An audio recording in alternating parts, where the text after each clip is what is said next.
Hello friends, कैसे हैं आप सब लोग। नो अभी कुछ दिन पहले इंडिया की जीडीपी को लेकर के आईएमएफ की तरफ से एक क्लेम किया गया, एक दावा किया गया है। वो क्या दावा है, वो क्या क्लेम है, 2-3 दिन पहले की न्यूज़ है। आपने शायद देखा भी होगा, सुना भी होगा इसके बारे में। और वो क्लेम ये है कि आईएमएफ कह रहा है कि भारत की जो जीडीपी है, जो हमारी जीडीपी है, वो जीडीपी या इंडियन इकोनॉमी जो पहले फोर्थ लार्जेस्ट इकोनॉमी होने का दावा करती थी। भाई फोर्थ लार्जेस्ट इकोनॉमी अभी हम बने थे 2025 में। इंडियन इकोनॉमी जो फोर्थ लार्जेस्ट थी वो अब स्लिप करके सिक्स्थ लार्जेस्ट हो गई है। मींस टुडे, आज as per the IMF report, Indian economy is sixth largest in the world. तो पहले हम फोर्थ थे, वो अब हम सिक्स्थ हो गए। 2025 में 2025 में हमने ये दावा क्लेम किया था कि भारत की अर्थव्यवस्था इस समय चौथी सबसे बड़ी अर्थव्यवस्था है, जब हमने यूके को पीछे किया था। और बड़ा जोर शोर से उस अचीवमेंट को सेलिब्रेट किया गया था, क्योंकि ब्रिटेन ये वही देश है जिसने भारत को गुलाम बनाया था। तो जिस देश को ब्रिटेन ने गुलाम बनाया था, उस देश ने ब्रिटेन को पीछे कर दिया, ब्रिटानिया इकोनॉमी को पीछे कर दिया, जहां कहा जाता था कि उनका सूरज कभी डूबता नहीं। तो उसको पीछे करते हुए जब हम फोर्थ लार्जेस्ट बने, तो हमने बड़ा उसका सेलिब्रेशन हुआ। गवर्नमेंट ऑफ इंडिया ने खूब सेलिब्रेट किया था that now India is the fourth largest economy.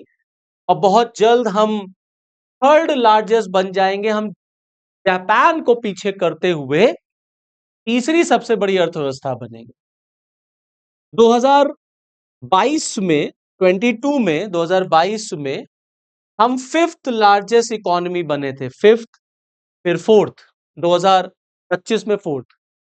लेकिन अब आईएमएफ की जो रिपोर्ट आई है, वो ये कहती है कि इंडिया जो है फोर्थ लार्जेस्ट से नीचे हो गया है, सिक्स्थ। अब ऐसा क्यों हुआ? आज का जो ये सेशन है वो इसी पर बेस्ड है, that why it happened, what are the reasons responsible for this. So we are going to analyze this topic in detail, in depth, and this analysis, this why, is going to be very fruitful, very beneficial for your upcoming exam if you are UPSC aspirant. तो जितने भी UPSC के मेरे दोस्त, छात्र छात्राएं मुझे देख रहे हैं और सुन रहे हैं, उनके लिए ये टॉपिक बहुत इंपॉर्टेंट होने वाला है कि क्यों ऐसा हुआ, क्या कारण है। तो यहां तक पिक्चर क्लियर हो गई होगी। अब देखिए, जो आईएमएफ की जो रिपोर्ट आई है, तो ये आईएमएफ क्या होता है, व्हाट इज दिस आईएमएफ, हम लोग एक एक करके चीजों को समझने की कोशिश करेंगे। आई एम नॉट इन हरी, बहुत आराम से मैं आपके साथ चीजों को डिस्कस करूंगा ताकि आपको हर चीज समझ में आए।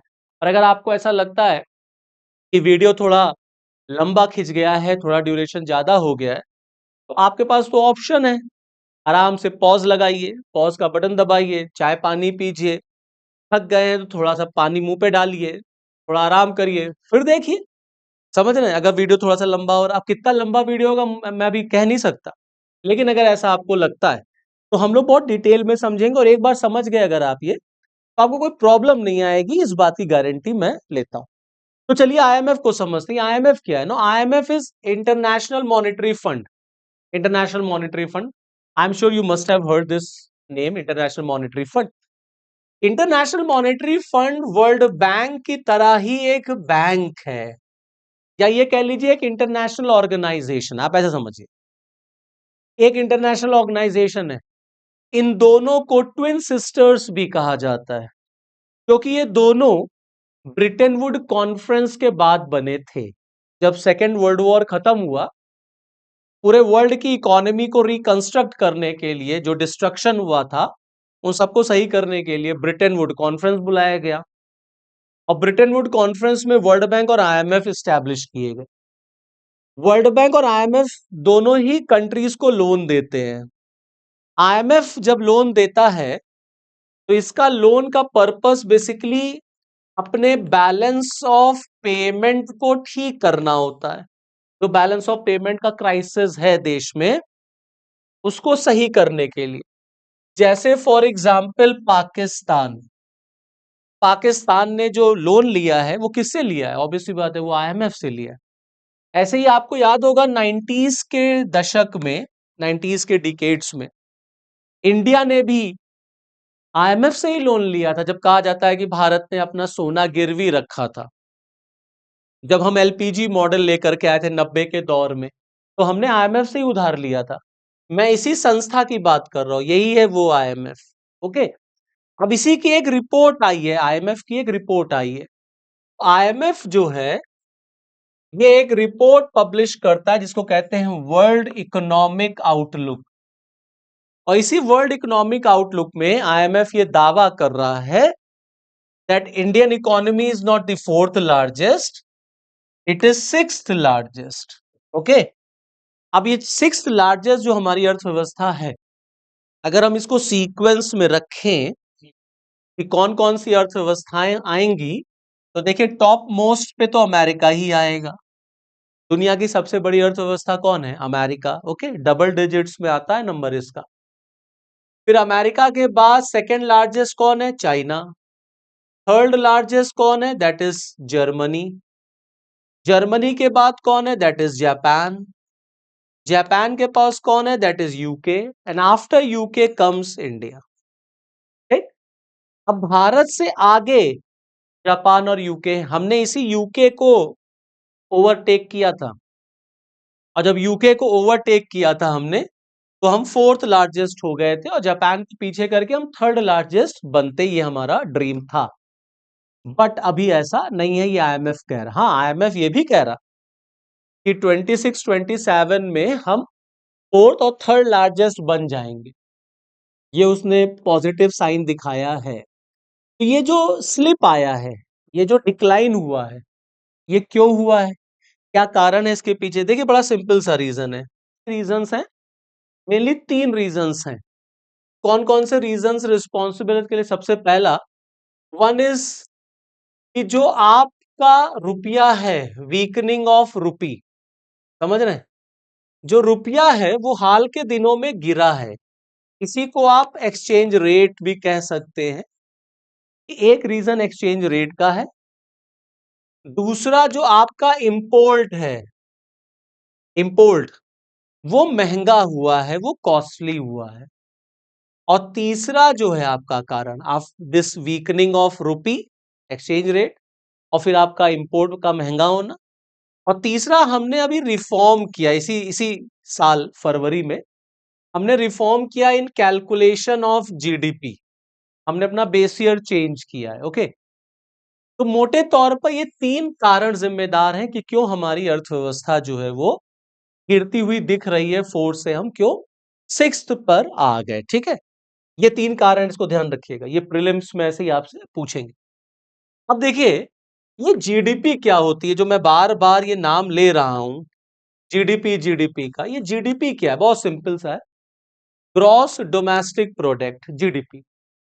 मतलब एक देश के अंदर, अगर मैं इसको इकोनॉमी की भाषा में समझाऊं, तो मान लीजिए अगर ये किसी कंट्री की बाउंड्री है, तो इस एक देश के अंदर, with in this boundary, one financial year में, एक वित्तीय वर्ष में, जितना भी वस्तुओं और सेवाओं का प्रोडक्शन होता है, गुड्स एंड सर्विसेज का प्रोडक्शन, उसकी जो मॉनेटरी वैल्यू होती है या जो फाइनल वैल्यू होती है, इसी को हम जीडीपी कहते हैं। यही है जीडीपी, यही है जीडीपी।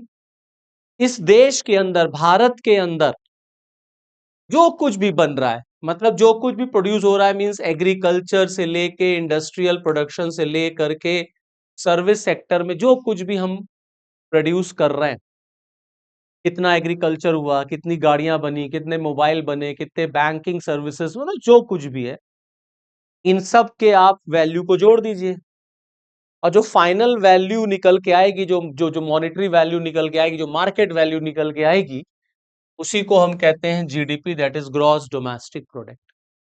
तो जब हम ये कहते हैं, जब ये न्यूज़पेपर वगैरह में आता है कि भारत की अर्थव्यवस्था जो है, हमारे देश की जो इकोनॉमी है, भारत की अर्थव्यवस्था, वो इकोनॉमी, हमारे देश की अर्थव्यवस्था लगभग लगभग $4 ट्रिलियन की है। ऐसा न्यूज़पेपर में आया कि भारत की जीडीपी $4 ट्रिलियन की है, साइज। ये $4 ट्रिलियन की इकोनॉमी का मतलब ही होता है कि हमारे देश में जो जीडीपी है, या जो हम लोग अभी जो जितनी भारत की क्षमता है प्रोड्यूस करने की, उसकी जो वैल्यू है वो इतनी है 4। अमेरिका डबल डिजिट्स में 32 तक है वो, तो उसकी अर्थव्यवस्था हमसे इतनी ज्यादा है। हम सिंगल डिजिट्स में है, वो डबल डिजिट में। That means America has more capacity of production, more capacity of producing more goods, whether that is agriculture or industrial or service sector or any commodity for that matter. तो आपको अपनी production level को बढ़ाना पड़ेगा if you want to increase your GDP. तो GDP क्या हुई? GDP एक देश के अंदर का उत्पादन होता है। ओके, ये जो जीडीपी होती है दोस्तों, एक चीज मैं आपको और बता दूं। देखिए, जो जीडीपी होती है ये दरअसल दो तरह की होती है। जीडीपी को भी हम दो पार्ट में ब्रेक कर देते हैं। एक जीडीपी होती है, इसको हम लोग कहते हैं रियल जीडीपी। एक जीडीपी होती है, उसको हम लोग कहते हैं नॉमिनल जीडीपी। ठीक, अब रियल और नॉमिनल क्या है? रियल जीडीपी ही तो एक्चुअल जीडीपी होती है, जो वास्तविक दिखाएगी कि देश की अर्थव्यवस्था की कंडीशन क्या है। नॉमिनल जीडीपी हमेशा आपको ज्यादा नजर आएगी, हमेशा, क्योंकि this increases with increase in inflation. इसमें इन्फ्लेशन रहता है। रियल जीडीपी में इन्फ्लेशन को हम एडजस्ट करते हैं, इसमें हम इन्फ्लेशन को एडजस्ट करते हैं, इसलिए रियल जीडीपी को इन्फ्लेशन एडजस्टेड जीडीपी भी कहा जाता है। और रियल जीडीपी दरअसल बेस ईयर से कैलकुलेट होती है, आधार वर्ष, बेस ईयर से हम कैलकुलेट करते हैं। तो मोटे मोटे तौर पर ये जीडीपी दो तरह की, एक रियल और एक नॉमिनल। ओके, अब यही जीडीपी हमारी इधर गिर गई है, ये आईएमएफ कह रहा है। तो आईएमएफ के पीछे, इसका कहने का पीछे का मकसद क्या है? देखिए मैं आपको बताऊं। अभी जो आंकड़े निकल करके आए 2025-26 के लिए, तो 25-26 के लिए भारत की जो जीडीपी रही वो 357 लाख, ऐसा माना जा रहा है 357 लाख करोड़ से स्लिप कर गई है 345 लाख करोड़ पर। समझ रहे हैं? ये 25-26 के लिए 357 लाख करोड़ से रिड्यूस होकर के 345 लाख करोड़ तक आ गई है। तो ये जो जीडीपी में हमने रिफॉर्म किया है, उसकी वजह से ये नेक्स्ट नया कैलकुलेशन आया है। अभी हमारी जीडीपी 345 लाख करोड़ की शो हो रही है, इंडियन रुपी में 345 लाख करोड़ रुपए।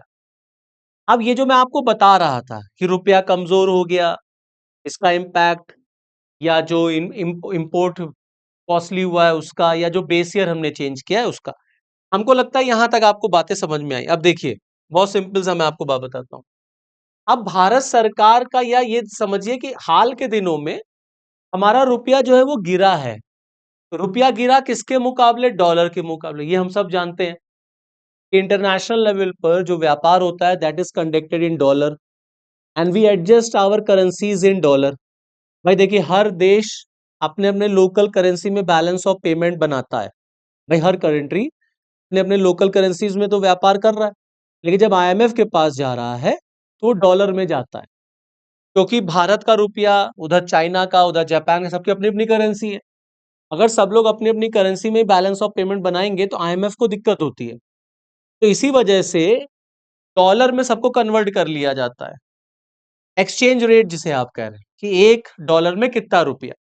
देखिए, हाल के दिनों में हमारा रुपया गिरा है, कमजोर हुआ है।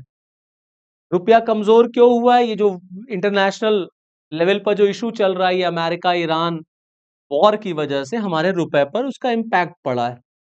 और ये माना जाता है कि इस भारत का रुपया 11% गिरा है, हमारा रुपया कमजोर हुआ है डॉलर के मुकाबले। जब रुपया कमजोर होगा डॉलर के मुकाबले, तो आपके बैलेंस ऑफ पेमेंट पर इम्पैक्ट पड़ेगा ही पड़ेगा। और जब रुपया कमजोर होगा तो आपका जो इंपोर्ट है वो महंगा हो जाएगा, इंपोर्ट महंगा हो जाएगा। तो जो हम तेल खरीदते हैं वो हमको महंगा बिकेगा, महंगाई बढ़ जाएगी देश के अंदर। भाई अभी इस समय $1 बराबर 93 ₹94 के आसपास चल रहा है। ये पहले 80, 90 ऐसे था, 90, 91, 88, 89 तक। अब ये रुपया गिरा है। तो जब आपका रुपया डेप्रिशिएट होगा, तो इंटरनेशनल भाई, जब रुपया डेप्रिशिएट होगा, तो आप जब पे करेंगे किसी को, तो इसी एक्सचेंज रेट के थ्रू तो पे करेंगे। कहने का मतलब ये होता है कि अगर आपको $1 चाहिए, तो यू हैव टू पे 93 रुपी आज की कंडीशन में। अगर यही मान लीजिए रुपया मजबूत हो जाए, $1 बराबर 90 हो गया, तो आपको 90 ही रुपए देने, मीन्स ₹3 आपके पास बच जाएंगे। अभी क्या है, अभी $1 बराबर 93 है, तो यू हैव टू पे 93 रुपी टू गेट $1। तो आप ईरान से तेल खरीद रहे हैं, दुनिया भर से जो सामान खरीद रहे हैं, वो इस रुपए के गिरने से महंगा हो जाएगा। तो आपका इंपोर्ट बिल जो है वो बढ़ जाएगा, इंपोर्ट बिल महंगा हो जाएगा। जब देखिए, जब इंपोर्ट महंगा होगा, दुनिया से जो सामान आप खरीद रहे हैं, जब वो महंगा होगा, तो भारत का जो फॉरेन रिजर्व है, जो हमारा फॉरेक्स है, यहां से पैसा ज्यादा जाएगा। मींस डॉलर का फ्लो जो है वो ज्यादा हो जाएगा विदेशों में। पेमेंट तो आप डॉलर में करेंगे, आपका फ्लो ज्यादा हो जाएगा, और आपके देश में इन्वेस्टमेंट जो है वो कम हो जाएगा। डॉलर का इनफ्लो कम होगा, डॉलर का इनफ्लो कम होगा, और डॉलर का आउटफ्लो जो है वो ज्यादा हो रहा है। क्लियर है? अब डॉलर का इनफ्लो कम, डॉलर का आउटफ्लो ज्यादा, तो ऑटोमेटिकली आपका फॉरेक्स धीरे धीरे क्या होगा, कम होता चलेगा। तो फिर इसका इंपैक्ट आपकी जीडीपी पे पड़ेगा, आपके इकोनॉमी पे पड़ेगा। अब क्योंकि आपका सामान विदेशों से महंगा आ रहा है, भाई देखिए, 80% ऑफ क्रूड ऑयल तो हम खरीदते हैं ना। अब अगर क्रूड ऑयल आपके देश में महंगा आ रहा है, inflation, just because of Iran और अमेरिका वॉर, कच्चे तेल के दाम बढ़ गए। अब आप कच्चा तेल महंगा खरीदेंगे। जब आप कच्चा तेल महंगा खरीदेंगे, तो आपके देश में भी तो पेट्रोल और डीजल के रेट बढ़ जाएंगे ना। ये अलग बात है कि अभी भारत सरकार ने बढ़ाया नहीं, देखिए प्रीमियम के तो रेट बढ़ ही गए हैं, गैस सिलेंडर के तो रेट बढ़े ही हैं, ₹60। अब अगर पेट्रोल और डीजल का रेट बढ़ा, तो आपके देश के अंदर इन्फ्लेशन बढ़ जाएगा। इन्फ्लेशन बढ़ेगा तो कंज्यूमर जो जो जो कंजम्पशन होता है, तो कंजम्पशन है वो गिर जाएगा, क्योंकि महंगाई बढ़ गई है। महंगाई बढ़ रही है, वेतन नहीं बढ़ रहा है, तो आप कंज्यूम कम करेंगे, कंजम्पशन कम करेंगे। जब कंजम्पशन कम होगा, तो प्रोडक्शन कम हो जाएगा। जब प्रोडक्शन कम होगा, तो ऑटोमेटिकली जीडीपी आपकी कम हो जाएगी। ये कारण रहा, ये रीजन रहा, रुपए का कमजोर होना। हमारे देश का जो इंपोर्ट बिल है वो बढ़ गया है इस समय, just because of this war, global crisis की वजह से। और जो तीसरा रीजन मैंने आपको बताया, जो जो हमने रिफॉर्म किया, देखिए इसी महीने हमने अपना, इसी साल हमने अपना बेस ईयर चेंज किया है। जीडीपी को कैलकुलेट करने का एक आधार वर्ष होता है, रियल जीडीपी जो मैंने बताया। अभी पहले हमारा जो बेस ईयर था वो 2011-2012 था। अभी भारत सरकार ने अपना बेस ईयर 2022-2023 कर लिया इसी फरवरी में। तो इस नए बेस ईयर से जो आंकड़े आए हैं हमारे जीडीपी के, वो चेंज हो गए हैं। वही चेंज जो हुए वो स्लिप कर गए, जो मैंने आपको बताया कि 357 लाख करोड़ से हम 345 लाख करोड़ पर आ गए।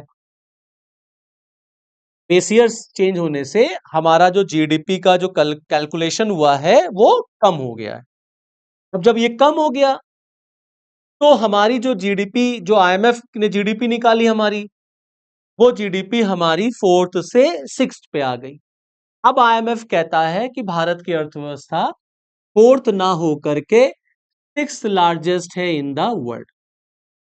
आने वाले दिनों में 26-27 में आईएमएफ ये भी कहता है that we are going to overtake Britain and Japan. Bharat आने वाले दिनों में फोर्थ लार्जेस्ट फिर से बनेगा, हम ब्रिटेन को भी पीछे कर देंगे, हम जापान को भी पीछे कर देंगे। समझ रहे हैं आप? और थर्ड लार्जेस्ट भी हम आगे बनेंगे। लेकिन अभी फिलहाल ये है कि Bharat, America, China, Germany, Japan, Britain और फिर इंडिया की पोजीशन है अकॉर्डिंग टू आईएमएफ कि भारत दुनिया का सिक्स्थ लार्जेस्ट है।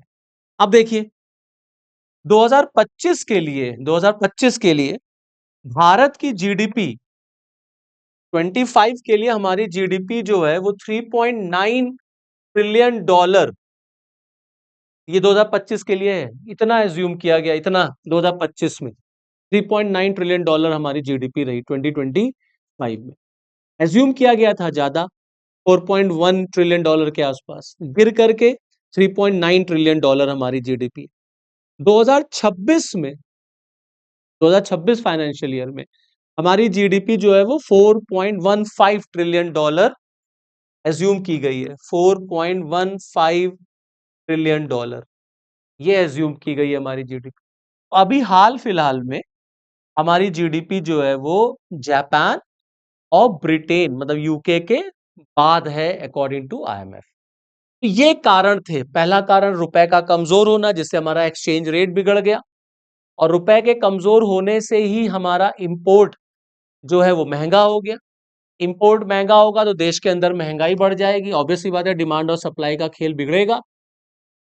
क्योंकि इंपोर्ट महंगा होगा तो गवर्नमेंट को ज्यादा डॉलर देना पड़ता है। जब ज्यादा डॉलर आपके देश से ज्यादा है, मार्केट से, मार्केट का फ्लो बढ़ा हुआ है डॉलर का, आप डॉलर ज्यादा बाहर भेज रहे हैं, तो आपका रुपया कमजोर हो जाएगा, क्योंकि डॉलर मजबूत होने लग जाता है, डॉलर स्ट्रेंथन होता है। अच्छा, दूसरी तरफ जापान और ब्रिटेन की जो करेंसी है ना वो एप्रिशिएट हुई है। भाई देखिए, हमारा रुपया 11% डेप्रिशिएट हुआ है। वहीं आप अगर जापानीज एन को देखेंगे, जापानीज एन को, तो ये 12% डॉलर के मुकाबले एप्रिशिएट हुआ है। तो इसका भी इंपैक्ट पड़ा। हम हमारा रुपया गिरा, इनका रुपया जो है, इनकी जो लोकल करेंसी है वो मजबूत हो गई, तो ऑटोमेटिकली इनकी जीडीपी, इनकी इकोनॉमी जो हमसे बेहतर हो जाएगी। ये खेल चलता रहता है, कभी आप हैं, कभी वो हैं, कभी वो हैं, कभी आप हैं। दूसरी तरफ आप देखिए, जो ब्रिटेन है, उसकी जो करेंसी है पाउंड स्टर्लिंग, उसमें 2% का एप्रिसिएशन हुआ है।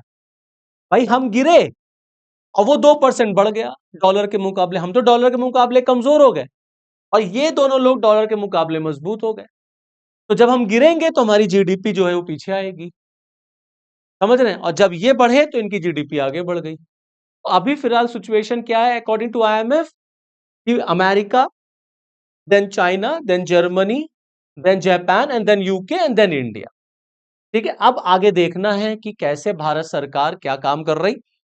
अब ये कंडीशन सही हो, थोड़ा अमेरिका और इसराइल और ईरान का जो वॉर चल रहा है, चीजें नॉर्मल हो, तो हमारी इकोनॉमी पर फिर पॉजिटिव इंपैक्ट पड़ेगा। अब ये युद्ध और खिंचेगा तो आपके देश में कच्चे तेलों की डिमांड और बढ़ेगी, तेल आपका महंगा आएगा। जब डीजल महंगा हो जाएगा तो महंगाई बढ़ जाएगी, तो आपका जो बैलेंस ऑफ पेमेंट है फिर वो बिगड़ेगा, गवर्नमेंट ऑफ इंडिया खर्चा फिर बढ़ जाएगा, तो जीडीपी पर उसका नेगेटिव इम्पैक्ट पड़ेगा ही पड़ेगा। थोड़ा ये नॉर्मलसी मेंटेन हो, तो आईएमएफ कह रहा है कि हम में वो कैपेबिलिटी है कि हम आने वाले दिनों में फिर से अपनी पोजीशन गेन कर लेंगे, fourth largest and then third largest बनेंगे। तो आई होप कि आपको समझ में आया होगा, कॉन्सेप्ट सारे क्लियर हो गए, क्या रीजन है क्यों हम 4 से 6 हो गए, और ये खेल चलता रहता है, देखिए ठीक। तो चलिए फिर यहीं पर इसको रोकते हैं, इस वीडियो को, और फिर आपके साथ मिलेंगे किसी इंटरेस्टिंग टॉपिक पर। आपके पास कोई आपका डाउट हो, कोई सजेशन हो, तो प्लीज कमेंट बॉक्स में जाइए और सजेशन जरूर दिया करिए। चलिए फिर मुझको दीजिए विदाई यहीं पर। Thank you. जय हिंद।